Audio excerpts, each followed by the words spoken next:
বাংলাদেশ জামায়াতে ইসলামীর কেন্দ্রীয় ও মানিকগঞ্জ জেলার নেতৃবৃন্দ নেতাকর্মীদের নিয়ে মানিকগঞ্জ জেলা প্রশাসক, পুলিশ সুপারের কার্যালয় এবং সদর থানাসহ সরকারি স্থাপনা পরিদর্শন করেন। বুধবার সকালে এ কার্যক্রম শুরু করেন জামায়াতে ইসলামী।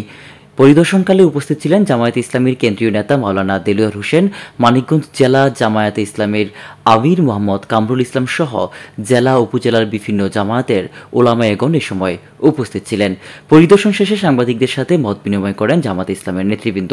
জামায়াতে ইসলামের কেন্দ্রীয় নেতা মাওলানা দেলোয়ার হোসেন বলেন, দলের পক্ষ থেকে দেশের সাধারণ জনগণের নিরাপত্তা বজায় রাখা সার্বিক সহযোগিতা করা হচ্ছে, এমনকি ভবিষ্যতেও করা হবে। বিভিন্ন মন্দির সহ ধর্মীয় প্রতিষ্ঠানে পাহারাদারের ব্যবস্থা করা হয়েছে।